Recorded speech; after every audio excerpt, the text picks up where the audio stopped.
The story of Keiko Hitman Reborn begins with a boy who seems completely ordinary, yet in the eyes of everyone around him he is anything but impressive. His name is Tsuyoshi Sawada, though most people simply call him Tsuna. Unfortunately, that name is rarely spoken with respect. In fact, Tsuna is known throughout his school by a humiliating nickname, Dame Tsuna, which translates roughly to no good Tsuna. This nickname perfectly reflects how everyone sees him. Tsuna is terrible at sports, his grades are among the worst in his class, and whenever he tries to do something important he somehow manages to fail in the most embarrassing way possible. Teachers expect nothing from him, classmates laugh at him, and even Tsuna himself has begun to believe that he is destined to remain a failure for the rest of his life. Every day of Tsuna's life feels almost identical. He wakes up late, rushes to school in a panic, and inevitably arrives just in time to face another day filled with embarrassment. When physical education class begins, he can barely keep up with the other students. When the teacher asks a question, Tsuna almost never knows the answer. Even the simplest tasks seem to go wrong for him. Yet despite all of this, Tsuna still has the heart of a kind person. He cares deeply about others, even if he lacks the courage to stand up for himself.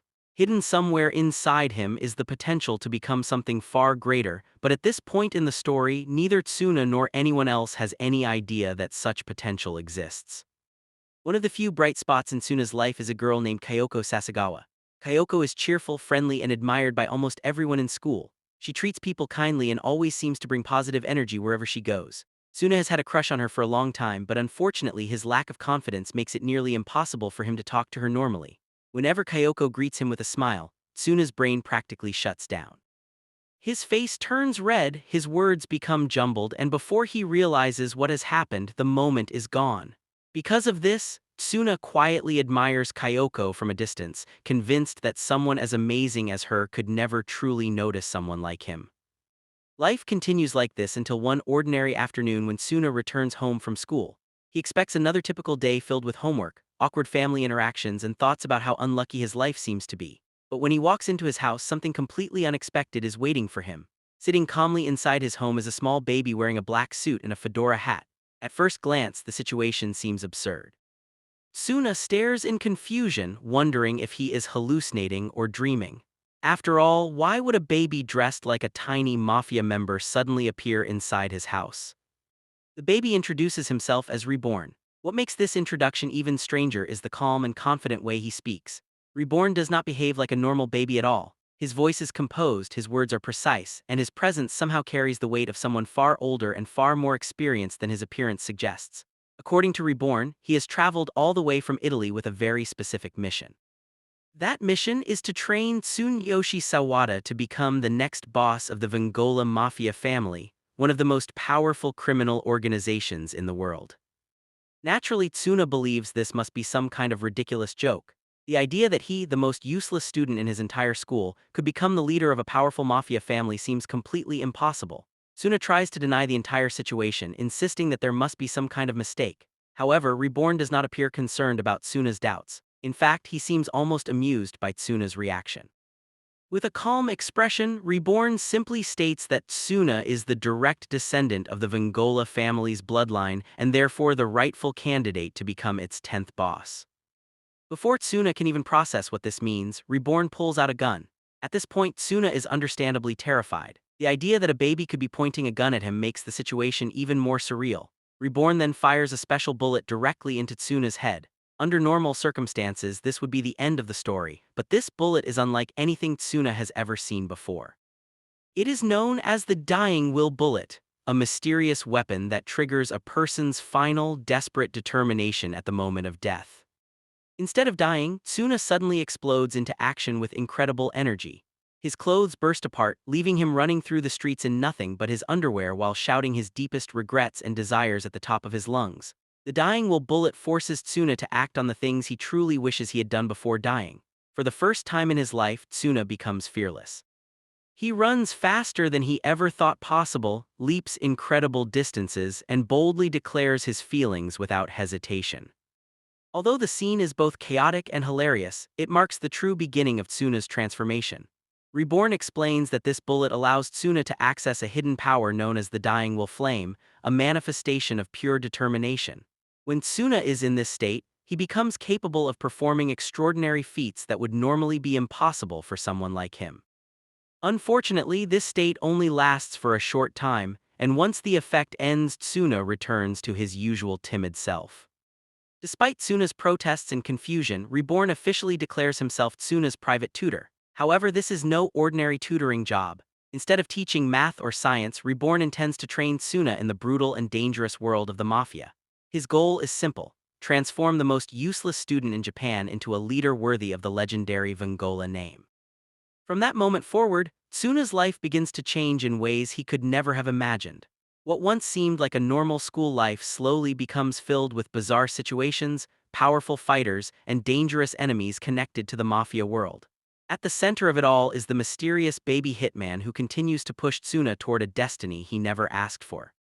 Yet beneath all the chaos and comedy lies the beginning of an incredible journey.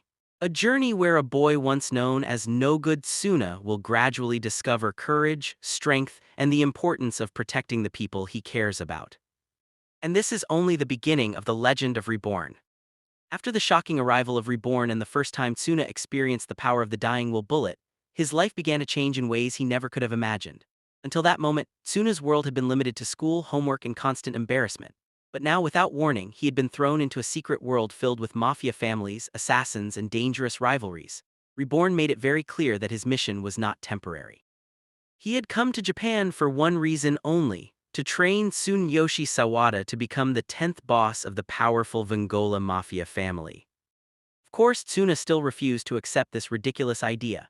In his mind, nothing about this situation made sense. He was still the same weak student who could barely run a lap during gym class, so how could he possibly lead a mafia organization feared around the world? Yet Reborn seemed completely unconcerned with Tsuna's doubts. According to him, Tsuna's lack of confidence was exactly why he needed such harsh training. The mafia world was brutal, and if Tsuna was going to survive in it, he would need to grow stronger very quickly. Reborn's training methods were far from normal. Instead of encouraging Tsuna gently, he constantly placed him in ridiculous and dangerous situations designed to force him to grow. Whenever Tsuna tried to avoid confrontation, Reborn would use the dying will bullet to trigger Tsuna's hidden determination. Each time this happened, Tsuna briefly transformed into a fearless version of himself capable of doing incredible things. Although these moments were often played for comedy, they slowly began to reveal something important. Tsuna possessed a hidden strength that even he did not fully understand. However, even a mafia boss cannot rule alone. One of the most important lessons Reborn intended to teach Tsuna was that the Vongola family had always relied on powerful and loyal guardians who supported their leader. If Tsuna truly was going to become the 10th Vongola boss, then he would eventually need his own guardians as well. Surprisingly, the first members of this future family would appear much sooner than Tsuna expected. The first person to enter Tsuna's strange new life was a transfer student named Hayato Gokudera. Gokudera arrived at Namamori Middle School with a reputation that instantly made everyone nervous. He was known as a delinquent with a violent temper, and rumors quickly spread that he had been expelled from multiple schools before arriving here. His sharp eyes, messy silver hair, and constant scowl made it clear that he was not someone to approach casually. At first, Tsuna tried to avoid Gokudera completely. The last thing he wanted was to become involved with someone so intimidating. But as usual, Reborn had other plans. It turned out that Gokudera was not just another transfer student. In reality, he had come to Japan with a very specific purpose: to test whether Tsuna truly deserved to become the 10th boss of the Vongola family. Gokudera himself had connections to the mafia world, and he believed that only someone strong enough to defeat him could earn the right to lead. One afternoon after school, Gokudera finally confronted Tsuna directly. Without hesitation, he challenged him to a duel. Tsuna, of course, immediately panicked. Fighting had never been one of his strengths, and the idea of facing someone as dangerous as Gokudera seemed completely hopeless. As expected, Tsuna tried to run away from the situation. But before he could escape, Reborn stepped in and once again fired the dying will bullet. Instantly, Tsuna transformed. With fearless determination burning inside him, he charged directly toward Gokudera without hesitation. What followed was a chaotic and explosive fight. Gokudera's preferred weapon was dynamite, which he used with surprising skill. Explosions echoed through the area as Tsuna dodged and moved with incredible speed. Even though the battle was wild and unpredictable, something about Tsuna's determination impressed Gokudera deeply.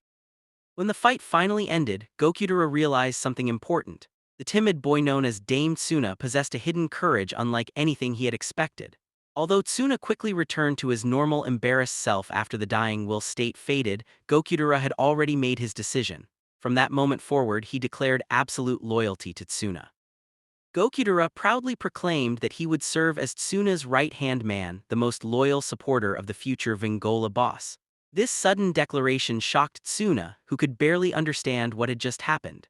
One moment he had been running for his life, and the next he apparently had a devoted follower willing to risk everything for him. Reborn, however, seemed completely satisfied.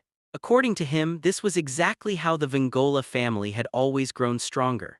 Powerful individuals were naturally drawn toward a leader who possessed true determination.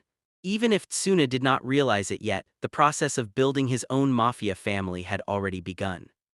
Not long after Gokudera joined Tsuna's side, another important person entered the story. His name was Takeshi Yamamoto, and unlike Gokudera, he was one of the most popular students at school. Yamamoto was cheerful, athletic, and incredibly talented at baseball. His friendly personality made him well-liked by nearly everyone, including Tsuna. However, beneath Yamamoto's bright smile, something darker was happening. One day, Tsuna discovered that Yamamoto had been feeling overwhelmed by the pressure of expectations placed on him.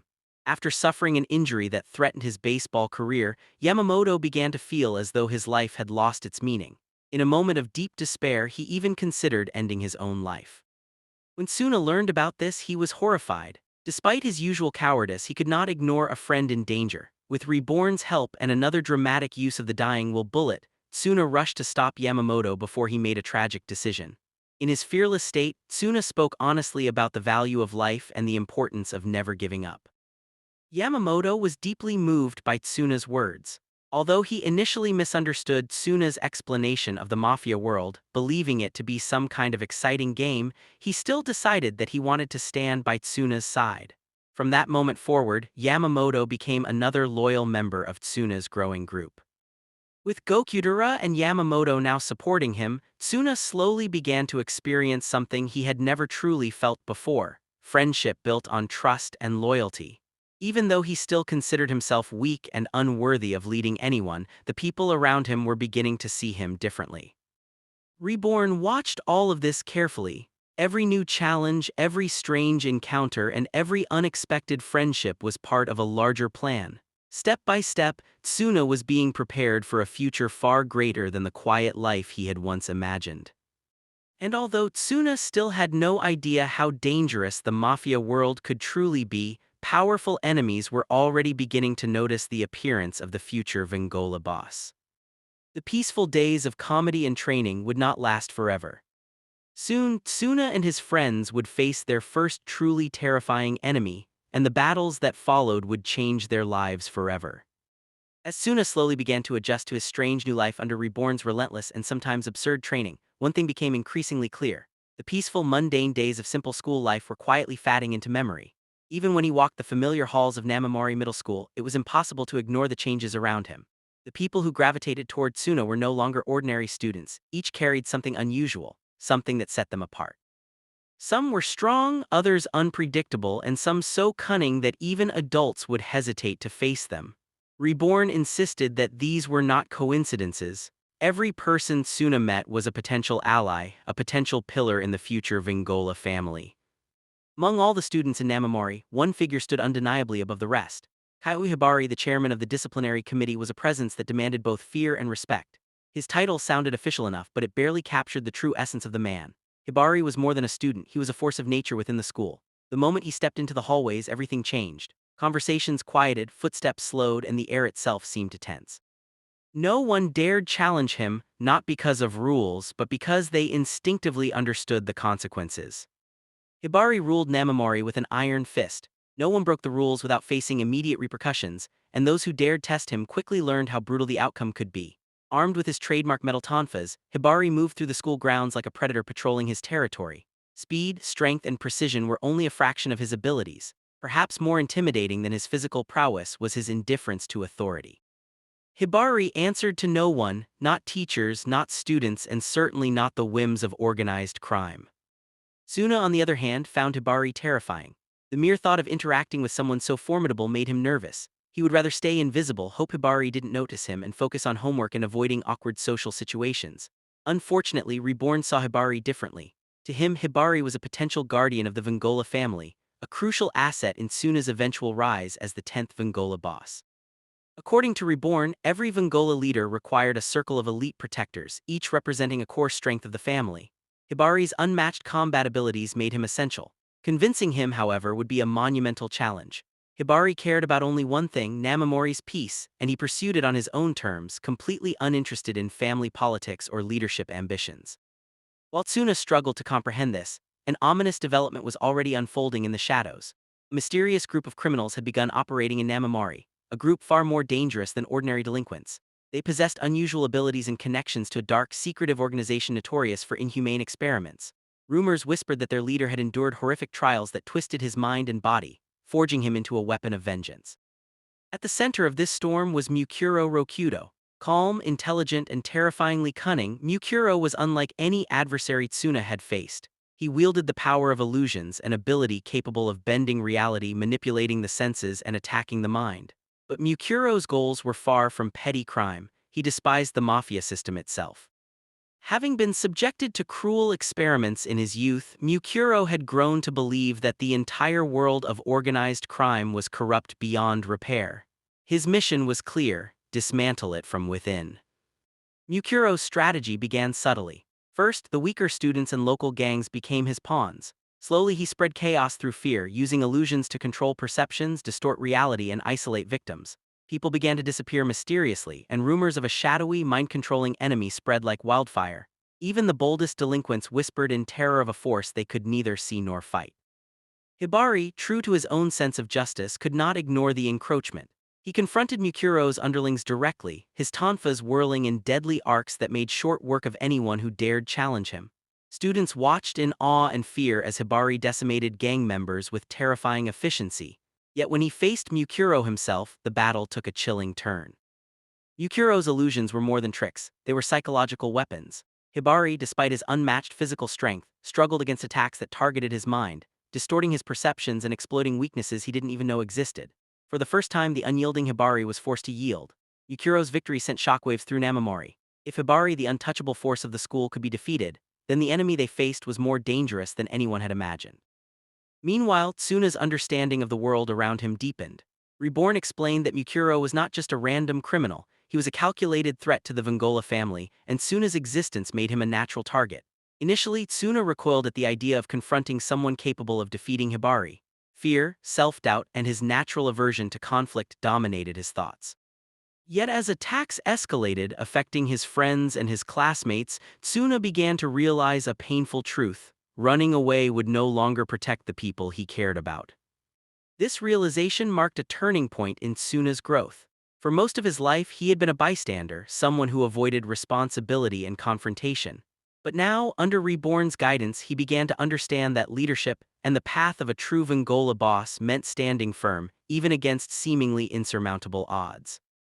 With Gokudera's fiery determination and Yamamoto's unwavering strength, Tsuna began preparing for the inevitable confrontation with Mukuro. Training intensified, strategies were debated, and slowly, Tsuna's confidence grew, not as a student, not as a timid teenager, but as a future leader willing to protect those who trusted him. Reborn, ever watchful, observed these developments with quiet satisfaction. In his eyes, a true Vengola boss was forged not only through combat prowess but through the courage to face danger head-on, to protect friends even when overwhelmed by fear. Everything was unfolding exactly as it should. And so, the stage was set.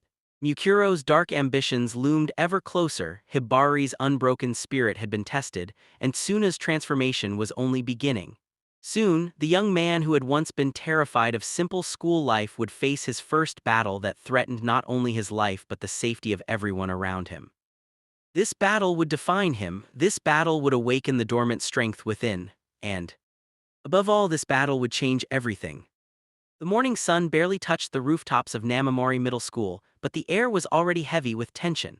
Students whispered nervously in the hallways, glancing over their shoulders as if expecting an invisible predator to appear at any moment. Even the usually carefree Gokudera seemed unusually tense, fiddling with his dynamite while muttering about Mukuro's recent attacks. Tsuna walked alongside him, clutching his backpack straps like a lifeline. His stomach churned not just from fear but from the weight of responsibility he could no longer ignore.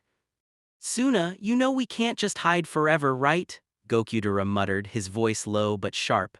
If Mukuro's really this strong, we're going to have to fight sooner or later. You can't keep running.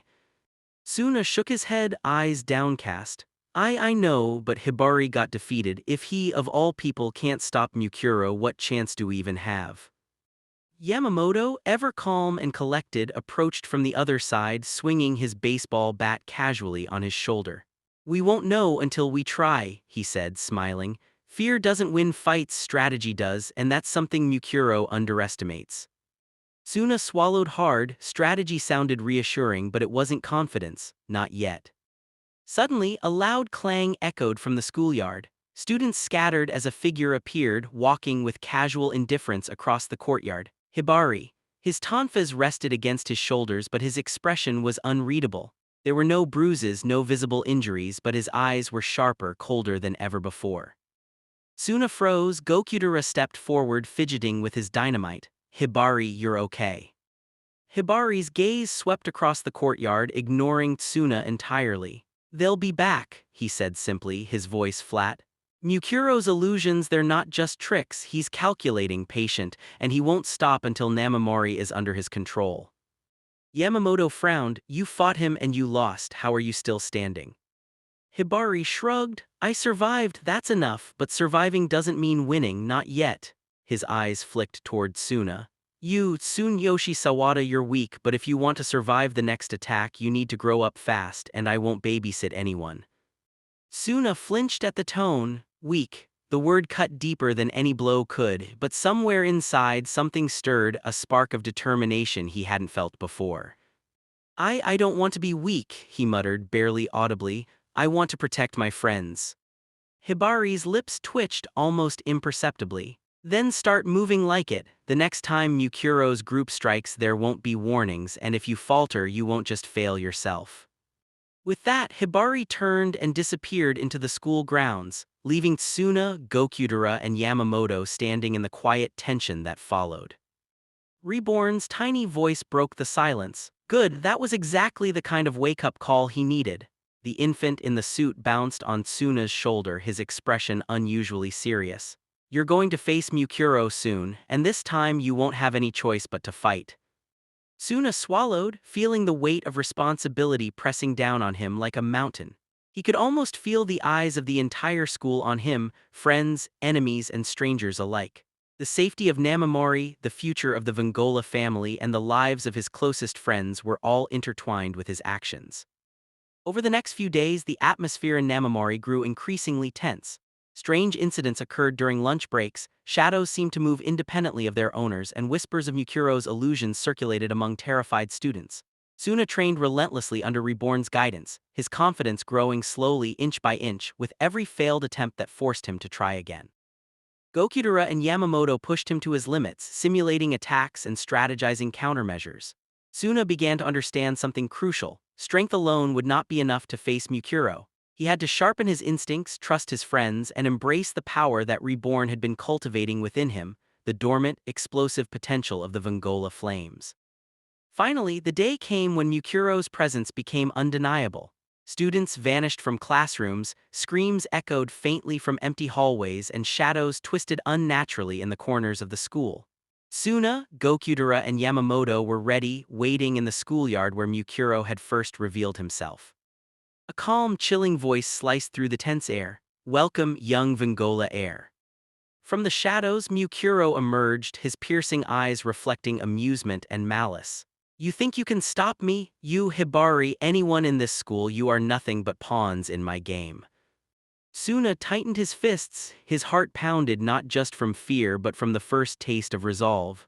I won't let you hurt anyone else, he shouted. Mukuro tilted his head, smirking. We'll see about that. As Mukuro's illusions began to swirl around them, bending reality and distorting the world, Tsuna felt something awaken inside him. Fear was still there, but it was accompanied by determination, courage, and the burning desire to protect his friends at any cost. This was no longer just a battle for survival. It was a battle for everything Tsuna had ever cared about, and the beginning of his transformation from timid student into true Vengola boss. The fight was about to begin. The calm before the storm was deceptive. The sun shone normally over Namamori Middle School, yet a creeping tension clung to the hallways like a thick fog.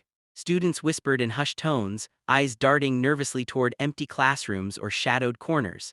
Even the most daring delinquents avoided the central courtyard, aware that something far more dangerous than themselves had arrived. Suna walked alongside Gokudera and Yamamoto, every step heavy with anticipation. His heart pounded, not merely from fear, but from the weight of responsibility pressing down on him like a mountain. "You really think we're ready for this?" Suna muttered, voice barely audible. He clenched his fists. "Mukuro, he's not like the others, he doesn't just fight, he breaks your mind." Gokudera's green eyes gleamed behind his unruly hair and he clicked a piece of dynamite between his fingers. "Ready or not, we've got no choice. Fear won't stop him, only action will. You have to lead, Suna. You're the boss now, whether you like it or not." Yamamoto, swinging his baseball bat casually on his shoulder, added, "Calm down. Mukuro's strong, yes, but strength alone doesn't win battles. Strategy, timing, and trust in your team, that's what counts. We'll get through this." Suna swallowed, nodding slowly. The words were reassuring, yet his stomach churned. Up until now he had been a bystander in this dangerous world, awkward, scared, and utterly unprepared. The training exercises, Reborn's constant threats, and comedic mishaps had all been building toward this moment. He now realized just how far the rabbit hole went. This was no longer school life. This was survival. The first signs of Mukuro's presence appeared suddenly. Shadows twisted unnaturally along the walls, bending as if alive. A faint, chilling laughter echoed through the hallways, bouncing off the empty lockers. Suna's body stiffened. "He's here," Gokudera muttered, gripping his dynamite tighter. A figure emerged from the darkness, Mukuro Rokudo, calm, composed, yet terrifyingly dangerous. His piercing gaze seemed to see straight through Tsuna, straight into his doubts and fears. "Welcome, Tsunyoshi Sawada," Mukuro said, his voice smooth and mocking. "I've been expecting you." Suna's chest tightened. I won't let you hurt anyone else." His voice wavered but carried a spark of determination. Mukuro tilted his head, smirking. "We'll see about that." Suddenly, the world around them distorted. Floors rippled like water, walls twisted, and multiple images of Mukuro appeared, each taunting Tsuna from different angles. The illusions were disorienting, designed to make even the bravest falter. Tsuna's eyes widened. "Impossible, which one is real?" Reborn's tiny voice whispered in his ear, calm but urgent. "Focus on your instincts, Tsuna. Trust your flames and your friends. Illusions are only powerful if you let them deceive you." Taking a deep breath, Tsuna activated his dying will flames. The blue flames flickered around his body, bright and intense, reflecting his growing resolve. At that moment he felt something shift inside him. The timid student, the Dame Tsuna, began to vanish, replaced by someone willing to stand and fight. He lunged forward. Each strike he threw, however, seemed to hit nothing but empty air, Mukuro's illusions moving with uncanny precision. Fear surged through him, but Tsuna forced himself to push it down. He could not afford hesitation, not now, not with his friends relying on him.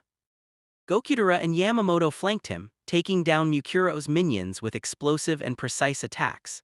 Yamamoto's sword slashed through illusions that attempted to block their path, while Gokudera's dynamite detonated in bursts, shaking the distorted environment and forcing Mukuro to momentarily reveal the real version of himself. Through the chaos, Tsuna realized the key to victory: belief in his bonds. The illusions tried to make him fight alone, to sow doubt and fear, but the flashes of his friends' faces, their unwavering trust in him, anchored his mind. "Yamamoto, Gokudera, I'm counting on you," he shouted. "Got it," Gokudera yelled, throwing a precise stick of dynamite at a group of illusions. "Follow me," Yamamoto swung his bat, cutting through a wall of false images. Tsuna's flames flared brighter, coalescing into a concentrated aura.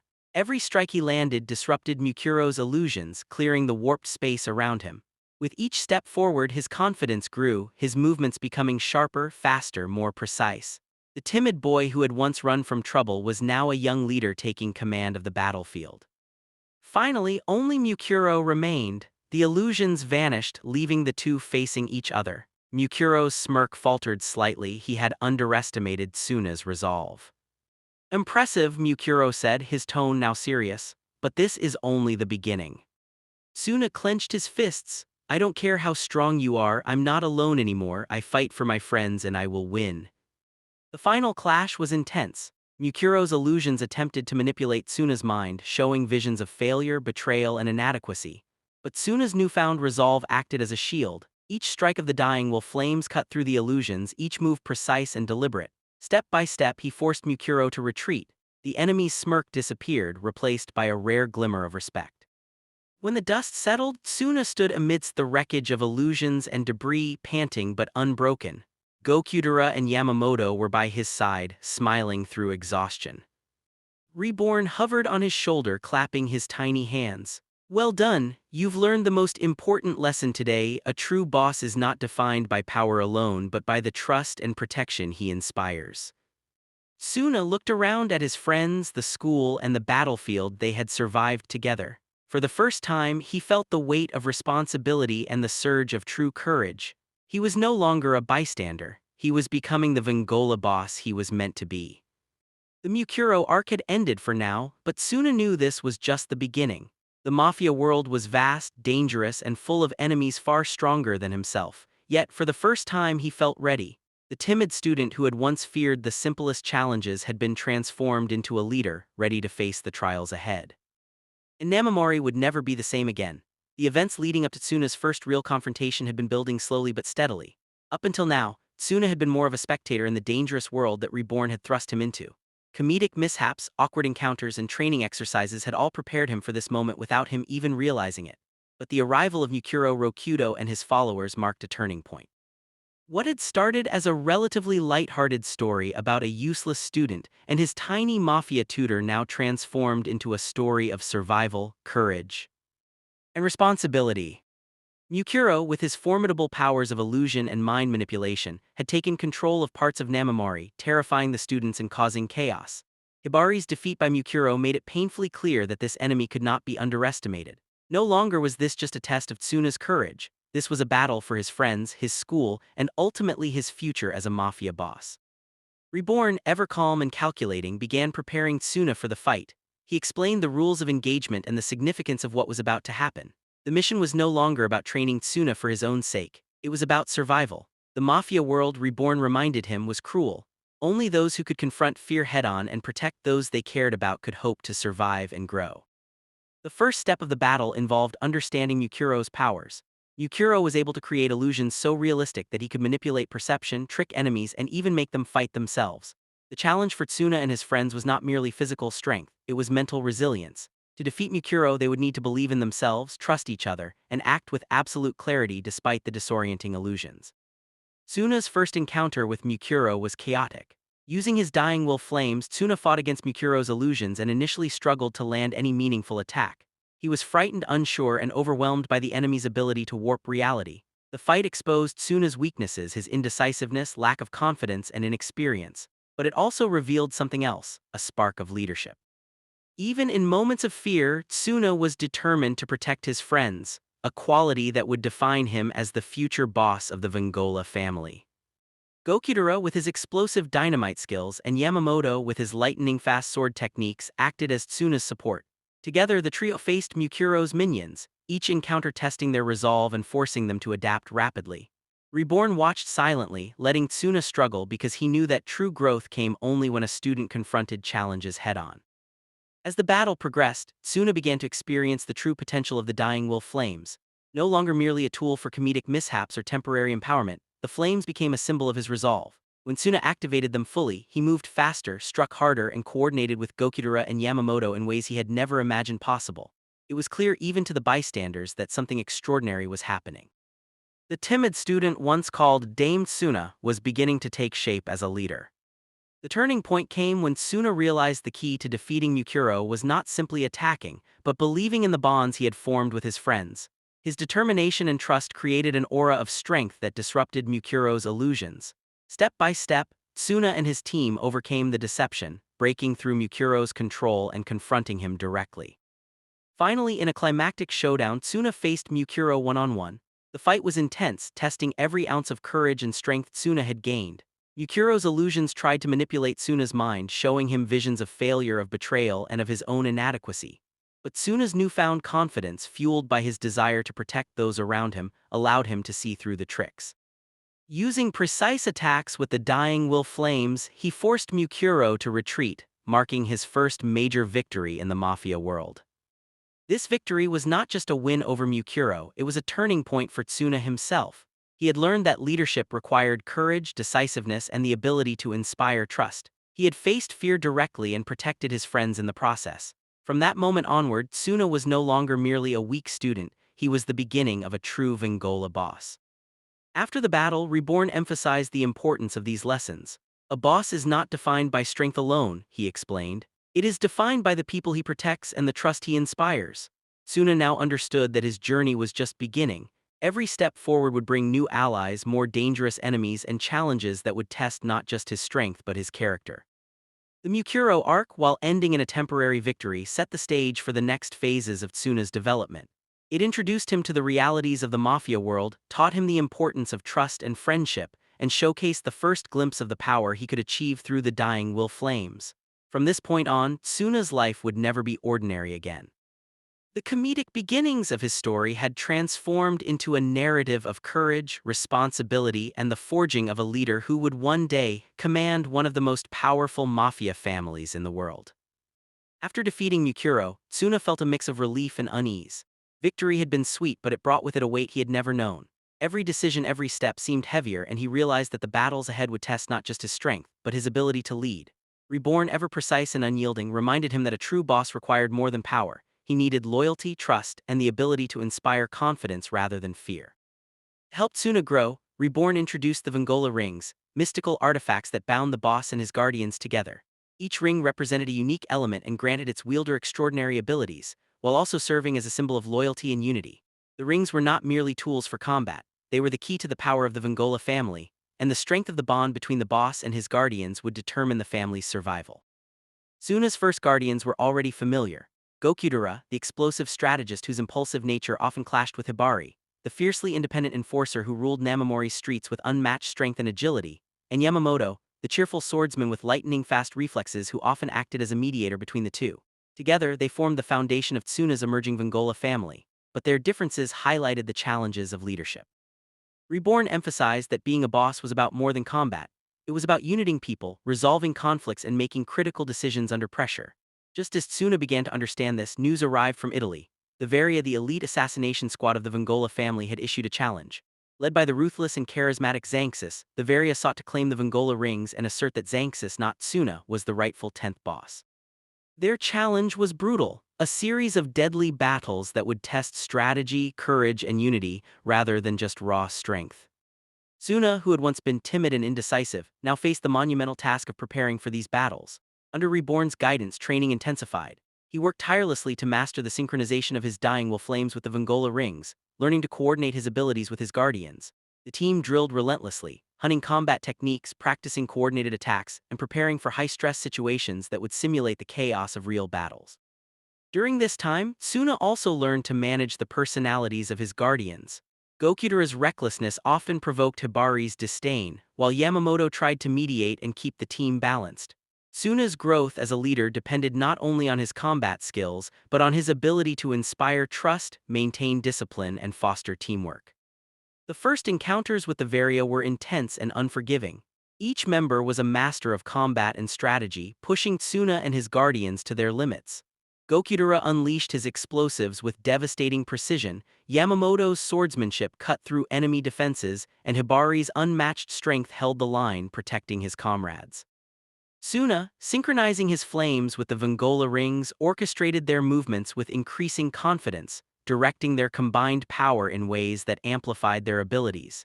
Even with this, the battles were grueling, and the Varia's elite skills forced Tsuna to confront not just physical challenges, but the psychological weight of leadership. Among the Varia, Xanxus proved to be the greatest challenge. He was not only supremely skilled, but also a psychological force embodying dominance, ruthlessness, and charisma. Facing him demanded composure, courage, and decisiveness.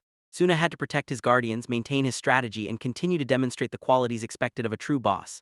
Each clash with Xanxus forced Tsuna to make critical decisions under pressure, shaping his leadership and forging his resolve.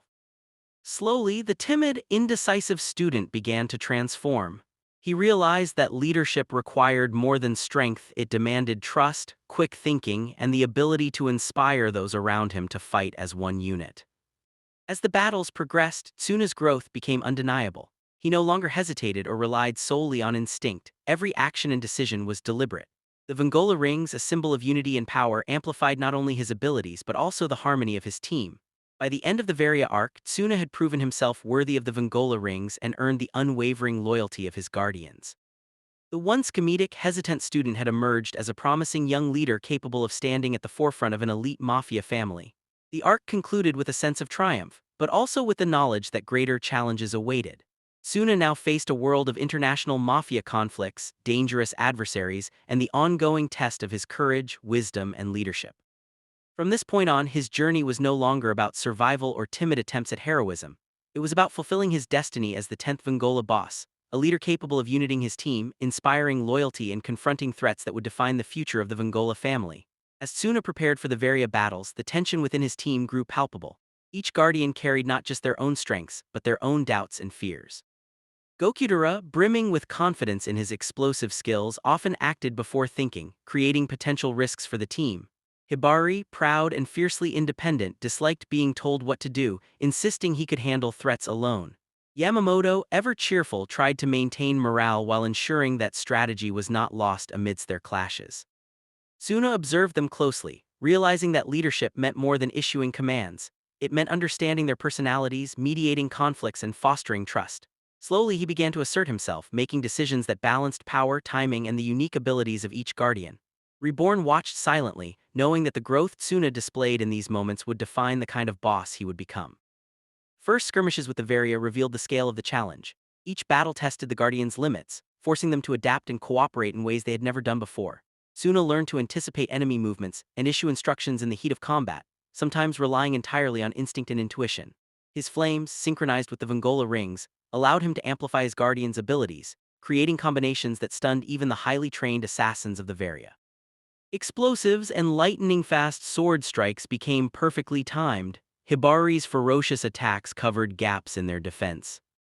And Tsuna's own bursts of dying-will flames provided the spark that kept their strategy cohesive.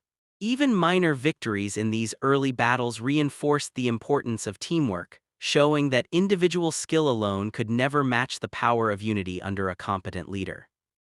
As the confrontation escalated, the Varia revealed their true strength, culminating in the arrival of Xanxus. The presence of the 10th squad leader alone sent a shiver through Tsuna and his guardians.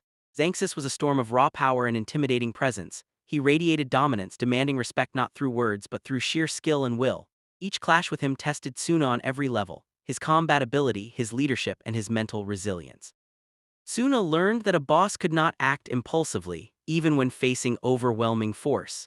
He had to strategize, protect his guardians, and maintain focus under extreme pressure. Each movement, each decision had to account not only for the enemy's strength, but also for the lives and abilities of those who depended on him. Through this, Tsuna realized that true leadership meant carrying the burden of responsibility for others, and that courage was not just about fighting, it was about guiding, inspiring, and uniting. During one pivotal encounter, Tsuna's bond with his guardians shone brightest. A particularly ruthless Varia member ambushed Gokudera, leaving him vulnerable. In that split second, Tsuna made a critical choice. Instead of attacking blindly, he coordinated Hibari and Yamamoto to create a protective formation while he engaged the enemy directly. The resulting combination of firepower, swordsmanship, and brute strength overwhelmed the assassin. In that moment, Tsuna and his guardians operated as a single, unstoppable unit, their synergy amplified by the Vengola rings. The victory was not just physical, it was a testament to the trust and coordination that Tsuna had fostered within his team. Gokudera, once reckless and brash, began to respect Tsuna's leadership, while Hibari's disdain turned into grudging acknowledgement of the boss's judgment. Yamamoto, always supportive, felt a deep sense of pride as the team functioned seamlessly under Tsuna's command. The climactic confrontation with Xanxus pushed Tsuna to his limits. Every attack, every counter demanded precision and intuition. Xanxus was not only powerful but psychologically intimidating, forcing Tsuna to confront his own fears and self-doubt. For the first time, Tsuna realized that courage was not the absence of fear but the decision to act despite it. He coordinated his guardians in intricate strategies, using their unique skills in tandem with his flames to create openings against the nearly invincible opponent. Each clash chipped away at Tsuna's hesitation, replacing it with confidence forged through struggle. He discovered that the true power of a Vengola boss was not simply in fighting skill, but in the ability to harmonize the strengths of others and make decisive moves when the stakes were highest. By the conclusion of the Varia arc, Tsuna had transformed completely. The timid, awkward student known as Dame Tsuna was gone, replaced by a young leader who understood the weight of his role. The Vengola rings, once symbols of power, now embodied the trust, loyalty, and unity between Tsuna and his guardians. The battles had tested their abilities, their courage, and their capacity to act as one. Tsuna's leadership, once theoretical, had been proven in the crucible of combat, earning him the respect and unwavering loyalty of his team. With the Vengola rings secured and his guardians united, Tsuna was ready to face even greater challenges. The comedic beginnings of his journey were far behind him, and the story of the 10th Vengola boss had entered a new era, one where courage, strategy, and the bonds of friendship would determine the future of his family, and where Tsuna's true destiny was only beginning to unfold. After the intense battles with the Varia, Tsuna had proven himself as a competent leader of the Vengola family. Yet even this achievement was only a prelude to far greater challenges.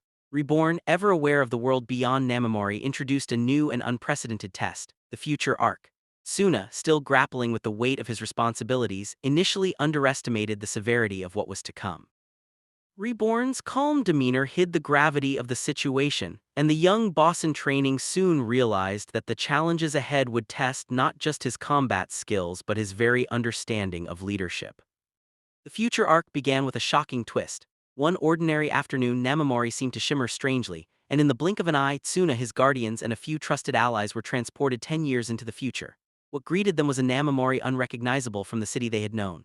Streets that once echoed with laughter and school life now lay in ruins. Buildings were scorched, cars abandoned, and the air carried the oppressive weight of fear. The peaceful town had been transformed into a battlefield, ruled by a dangerous and mysterious mafia organization known as the Mafia family. Tsuna's heart sank as he realized the consequences of neglect and the unstoppable spread of organized crime. The Mafia family was unlike any enemy Tsuna had faced before. Its leader, Byakuren, was a man whose intelligence rivaled that of any strategist Tsuna had ever encountered. Byakuren's charm masked a terrifying cunning, and his ability to access knowledge from parallel timelines made him virtually impossible to predict. Every action he took seemed preordained, as if he were playing a game with 1,000 moves already mapped out. Around him, powerful subordinates carried out his plans with ruthless precision. Tsuna quickly understood that conventional strategies would not suffice, brute strength alone would not win this war. Faced with this overwhelming threat, Tsuna had to evolve quickly. Reborn intensified the training regimen, pushing Tsuna and his guardians beyond their previous limits. Training now involved not just physical combat but mental agility, tactical coordination, and emotional resilience. Tsuna learned to anticipate enemy moves, analyze battlefield conditions, and make split-second decisions that could alter outcomes dramatically. For the first time, he confronted the full weight of responsibility. Every choice carried consequences and lives were at stake. During this arc, Tsuna discovered a weapon that would come to define his leadership, the X-burner. This revolutionary technique allowed him to channel his dying will flames through the Vengola rings in a concentrated, devastating surge of energy. Unlike previous attacks, the X-burner required perfect synchronization with his guardians, demanding both trust and precision. Overuse risked severe physical backlash, making mastery as much about mental discipline as raw power. The X-burner symbolized more than just an attack, it was a manifestation of Tsuna's growth, his leadership, and the bond with his team. The first large-scale test of the X-burner came in the heart of the Mafia-controlled Namamori. The Vengola Guardians faced overwhelming odds, armies of elite soldiers, monstrous creations, and advanced box weapons orchestrated by Byakuren's subordinates. Yamamoto's swordsmanship cut a path through foes with disciplined precision, Gokudera's dynamite strategy created chaos among enemy ranks, and Hibari's ferocity held the front line, ensuring Tsuna could focus. Each guardian was a vital cog in the machinery of battle, and their cooperation became the backbone of Tsuna's strategy. When Tsuna unleashed the X-burner, flames in the shape of the Vengola emblem erupted, a symbol of unity and unstoppable force. The ground shook as the attack cut through enemy lines, leaving no doubt that the Vengola family had grown beyond mere fighters. They were a cohesive unit. But Byakuren's eyes watched from afar, and the young boss soon realized that power alone would not suffice. Byakuren's manipulations across parallel timelines meant that every victory carried potential repercussions. Each enemy defeated might be replaced with another strategy, another trap. Tsuna understood that he needed foresight, adaptability, and unwavering courage. Battles became exercises in strategy as much as combat, forcing Tsuna to think several moves ahead while guiding his guardians through life-threatening encounters. Amid the chaos, Tsuna's leadership matured in subtle but profound ways. He learned the value of trust, not blind loyalty, but reliance built on shared experience and mutual respect. He observed how each guardian's strengths complemented the others, how a well-timed command or tactical suggestion could shift the tide of battle. Even his comedic, clumsy instincts from the past transformed into strategic intuition. Humor and empathy remained part of his personality, but they were now balanced with the gravity of responsibility, making him a leader capable of both warmth and authority. The emotional stakes deepened as well. Tsuna witnessed the suffering caused by the Mafia family, the lives lost, the families displaced, and the destruction of a city he once called home. Each encounter reinforced the importance of protecting not just his family but all those who depended on him. The ex-burner became more than a weapon, it became a symbol of hope, a promise that he would fight for life, loyalty, and justice, no matter the cost.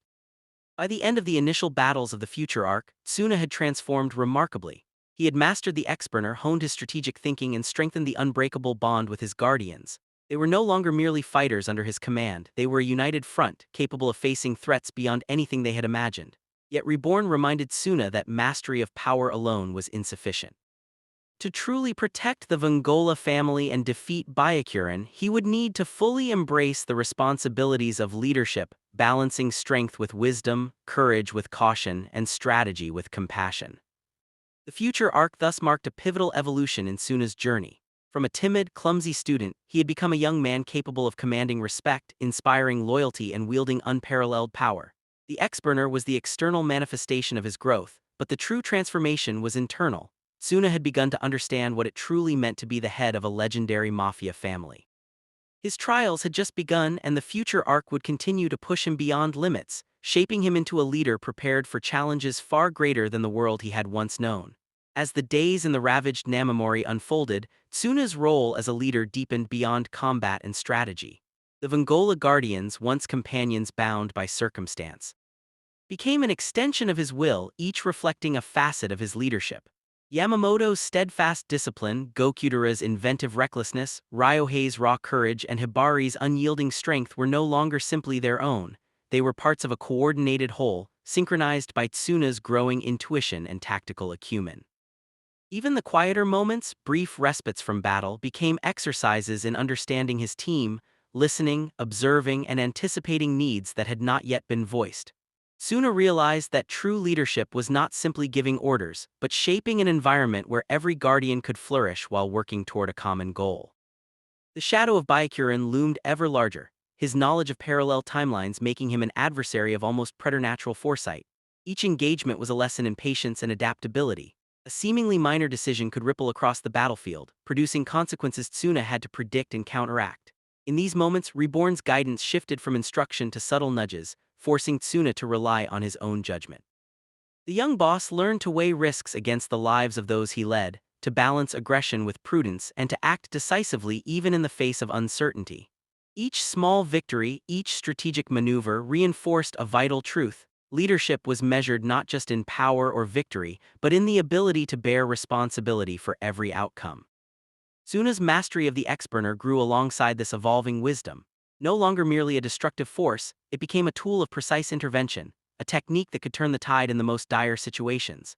He experimented with variations, synchronizing flames with different combinations of his guardian's abilities, discovering innovative strategies that made the Vongola family a formidable force against the Mafia. Yet even as his power expanded, the toll of the future arc weighed on him. The devastation around him, the broken city, the suffering civilians, the relentless enemies, was a constant reminder that strength without purpose was hollow. It was not enough to win battles, he had to win them for the right reasons, to protect lives and restore hope to a world teetering on despair. Emotionally, Tsuna confronted his own limits. Moments of doubt, fear, and guilt surfaced as he witnessed the consequences of his actions and inactions. Each loss sharpened his resolve, teaching him empathy and resilience in equal measure. He began to understand the delicate balance between authority and humanity. A leader must be firm yet compassionate, unyielding in purpose yet flexible in method. Even his signature humor, once a tool for deflecting tension, became a subtle means of maintaining morale, reminding his guardians and himself that hope persisted even in darkness. As Tsuna and his team pushed deeper into Mafia territory, the complexity of Byakuran's schemes became evident. The enemy's ability to manipulate reality through parallel timelines meant that every confrontation was layered with uncertainty. Yet Tsuna approached these challenges with a new mindset: observation before action, collaboration over individual heroics, and foresight as important as immediate strength. Each tactical success was hard-earned, each setback a lesson. Gradually, the young boss was shaping not just a fighting force but a family united in purpose, capable of confronting a threat that transcended ordinary understanding. The future arc, therefore, was not just a trial of power but of character.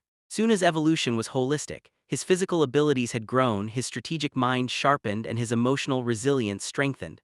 But the most profound transformation was in his perception of leadership itself. He no longer viewed his guardians as mere subordinates, nor the X-Burner as a simple weapon. Both were extensions of the principles he had begun to embody: trust, unity, responsibility, and hope. With these lessons, Tsuna stepped forward, ready to confront Byakuran not merely as a fighter, but as a leader capable of facing challenges that span not just time and space, but the very essence of destiny itself. As the battles against the Mafia family intensified, Tsuna found himself confronting challenges that went far beyond raw power. Byakuran's manipulations of parallel timelines made each encounter unpredictable. A strategy that worked once could fail the next moment due to subtle shifts in events. Tsuna realized that relying solely on strength or even tactical skill was not enough. He needed intuition, foresight, and the ability to read both his enemies and his allies. Every guardian under his command became more than a fighter. They were collaborators in a complex chess game, and Tsuna's role was to anticipate moves, protect his team, and guide them through chaos. Each victory came with a lesson. Patience, trust, and adaptability were as essential as firepower, and missteps could have devastating consequences not only for the family but for the city they had vowed to protect. During these confrontations, Tsuna began to explore new depths of the X-Burner's potential. He learned to modify its form, control the intensity, and combine it seamlessly with his guardian's abilities. Yamamoto's sword techniques, Gokudera's explosive innovations, Ryohei's overwhelming strength, and Hibari's swift precision could all be integrated into synchronized attacks, magnifying their effectiveness exponentially. These coordinated maneuvers symbolized more than combat efficiency. They reflected the trust, understanding, and unity that Tsuna had cultivated with his team. Every successful combination was a testament to the bond they shared, reinforcing the idea that leadership was not just about commanding power, but about inspiring harmony and cooperation in the midst of chaos. Yet the emotional and moral stakes remained as high as the physical ones. Tsuna saw firsthand the suffering inflicted by Byakuran's schemes: civilians caught in crossfire, allies gravely injured, and entire districts left in ruin. These realities forced him to make agonizing decisions, balancing the imperative to defeat the enemy with the need to protect innocent lives. He discovered that true leadership often required restraint, the courage to delay gratification, and the wisdom to act with compassion even when the situation demanded ruthlessness. The future arc was shaping him not only into a stronger boss but into a more empathetic and conscientious one, capable of weighing the human cost behind every action. As Tsuna faced Byakuran directly in the climactic battles, he was forced to integrate all he had learned: tactical foresight, X-Burner mastery, and the deep trust of his guardians.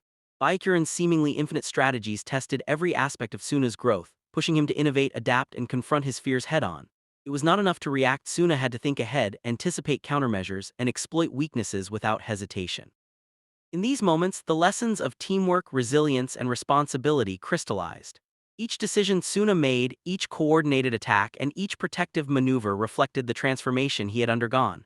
From a hesitant, clumsy student to a decisive, visionary leader prepared to face threats that transcended time, space, and ordinary comprehension. Through the relentless trials of the future arc, Tsuna and the Vengola Guardians became a force that was both feared and respected. They were no longer just a family; they were a symbol of hope, courage, and unity. The X-Burner had become more than a weapon. It was an extension of their collective will, a representation of the strength found in trust and harmony. As the arc progressed, it became clear that Tsuna's greatest victories were not measured solely by the enemies defeated, but by the leadership, compassion, and unbreakable bonds he had forged along the way. His journey through the future arc was far from over, but with each step he moved closer to embodying the full measure of what it meant to be the Vengola boss: a protector, a strategist, and a beacon of hope for all who depended on him. As the future arc approached its most perilous stage, Tsuna and his guardians confronted Byakuran in the heart of the Milifir's stronghold, a labyrinthine fortress brimming with traps, elite soldiers, and box weapons of terrifying ingenuity. The stakes had never been higher. Failure meant not just personal defeat, but the complete annihilation of Namamori and the collapse of the Vengola legacy. Suna, however, faced this challenge with a calm determination born of months of grueling trials. He had learned to analyze the battlefield with precision, anticipate Byakuran's moves across timelines, and coordinate his guardians with an almost instinctive understanding of their strengths and limitations. Every step he took was deliberate. Every command carried the weight of responsibility he had long since embraced. The young boss in training was no longer reacting to chaos. He was orchestrating it, guiding his team through the most complex and dangerous confrontation of their lives. The final battles tested the ex-burner in ways Tsuna had never imagined. He pushed the technique to its limits, channeling his dying will flames in combinations and sequences that required perfect synchronization with each guardian. Yamamoto's swordsmanship became an extension of the ex-burner's flames. Gokudera's dynamite created openings to maximize damage, Ryohei's raw power amplified its impact, and Hibari's rapid strikes secured critical defenses. Every attack was a precise ballet of strategy and execution, a demonstration that true strength lay not in solitary power but in unity and coordination. Suna realized that the ex-burner had become more than a weapon. It was the embodiment of his leadership, the tangible manifestation of trust, timing, and unwavering commitment to his team and his city. Byakuran, ever cunning, countered with traps that exploited the faintest misstep. His ability to manipulate knowledge from parallel timelines forced Suna to think multiple moves ahead, adapting strategies on the fly and often risking himself to protect his guardians. Yet with each challenge, Suna's growth became evident. He remained composed under pressure, weighed risks with clarity, and found innovative solutions where others would see only failure. He understood that victory required more than brute force. It demanded foresight, empathy, and the courage to make choices that could alter the fate of countless lives. With every maneuver, the young boss demonstrated that leadership was not about fear or intimidation, but about guiding those who trusted him toward a shared goal. Amid the chaos, the emotional weight of the battle was profound. Suna confronted the devastation wrought by Byakuran and the personal cost of war, guardians injured, allies pushed to their limits, and innocent lives imperiled. Yet it was in these moments that his true transformation shone brightest. He balanced resolve with compassion, decisiveness with patience, and strength with empathy. Humor and humanity remained part of his character, providing solace to his team and reinforcing morale even in the darkest moments. The bond between Suna and his guardians had become unbreakable, each member's growth intertwined with his own, and their unity was the weapon that no enemy could easily overcome. As the final confrontation neared its climax, Suna's understanding of leadership, power, and responsibility converged. The ex-burner, wielded with perfect synchronization and strategic insight, tore through Byakuran's defenses not merely as a display of force, but as the culmination of Suna's journey. Every victory, every carefully coordinated attack, and every moment of trust with his guardians represented the growth from a timid, reluctant student to a decisive, visionary leader. Byakuran's defeat, while monumental, was secondary to the lessons Suna had internalized. True strength came from unity, foresight, and the courage to carry the weight of those who depended on him. The future arc had forged him into a boss capable of facing not only extraordinary power but extraordinary responsibility, preparing him for challenges that would shape not just the Vengola family, but the very world they swore to protect. After the climactic defeat of Byakuran, the battlefield that had once been consumed by chaos slowly began to settle into an uneasy silence. The towering structures of the Mafia stronghold stood damaged and scarred, while the sky above Namamori, once clouded by smoke and destruction, seemed clearer than it had in years. Suna stood at the center of it all, his flames gradually fading as the strain of the final ex-burner attack left his body exhausted. Yet despite the fatigue that weighed heavily on him, there was a quiet realization growing in his heart. The battle had not only been a victory over a powerful enemy, it had been the culmination of everything he had learned about leadership, trust, and responsibility. The guardians gathered around him, each bearing marks of the brutal conflict, but their expressions carried relief and pride. They had fought not just as individuals, but as a family united by a shared purpose. In the days that followed, the future world slowly began to stabilize. The defeat of Byakuran caused the collapse of the Mafia family's oppressive rule, and the remnants of their forces scattered across the world. Namamori, though still scarred by war, showed signs of life returning to its streets. Civilians cautiously stepped out from hiding, and the oppressive atmosphere that had once gripped the city gradually lifted. Suna walked through the ruined streets with his guardians, observing the damage that had been done and silently promising himself that such devastation would never be allowed again. These moments of reflection were powerful for him. For the first time, he truly understood the impact of the Mafia world, not just the battles between families, but the way those battles could affect innocent lives caught in between. Reborn, who had watched Suna's growth from the very beginning, observed this transformation with quiet satisfaction. The once clumsy and hesitant boy who had panicked at the mere thought of responsibility had become someone capable of leading others through overwhelming adversity. Yet Reborn knew that Suna's journey was far from over. Leadership was not defined by a single victory, no matter how significant. The role of the Vengola boss required constant growth, endless discipline, and the ability to face new challenges that would arise in the ever-shifting world of the Mafia. Instead of congratulating Suna openly, Reborn simply reminded him that the future they had experienced was only one possible outcome. The purpose of this journey had been to prepare him, to ensure that when the real threats emerged, Suna would have the strength and wisdom to confront them. Soon afterward, the mechanism that had transported them 10 years into the future began to activate once again. The time had come for Tsuna and his guardians to return to their original era. Standing together for what might be the last time in that future world, they reflected on how much they had grown. Yamamoto's confidence, Gokura's strategic brilliance, Ryohei's unwavering spirit, and Hibari's unmatched ferocity had all evolved during the battles against the Mafia. More importantly, their trust in Tsuna had deepened. They no longer followed him simply because circumstances demanded it, they followed him because they believed in him as their leader. That realization filled Tsuna with both pride and humility. He understood that the bonds they had forged were the true power of the Vengola family. When the light of the time transfer device enveloped them, Tsuna felt a strange mixture of relief and determination. Returning to the present meant that the catastrophic future they had witnessed could still be prevented. The battles they had fought were not just memories, they were warnings and lessons meant to guide their actions moving forward.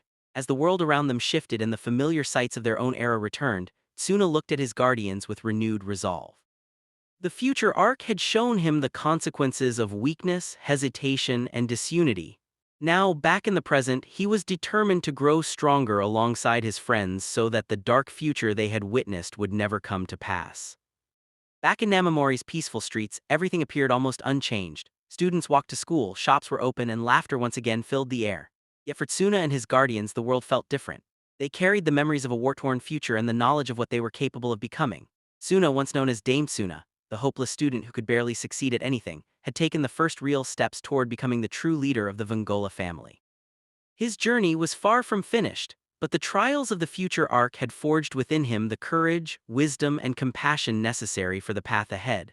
And as Reborn watched his student walk forward with quiet determination, he knew that the boy who once doubted himself was slowly becoming the boss the Vengola family had always needed. After arriving in the devastated future timeline, Tsuna and his friends slowly began to understand just how dangerous the situation truly was. The world 10 years ahead was not simply a darker version of their present. It was a battlefield controlled almost entirely by the powerful Mafia family, an organization led by the mysterious and terrifying Byakuran. Under Byakuran's leadership, the Mafia family had managed to defeat many rival mafia groups and seize control of vast territories. Even the legendary Vengola family had been pushed into hiding. For Tsuna, this revelation was overwhelming. The idea that the future version of the Vengola family had been nearly destroyed by the Mafia shocked him deeply. But it also forced him to confront a harsh truth. If he failed to grow stronger now, the same future would inevitably repeat itself.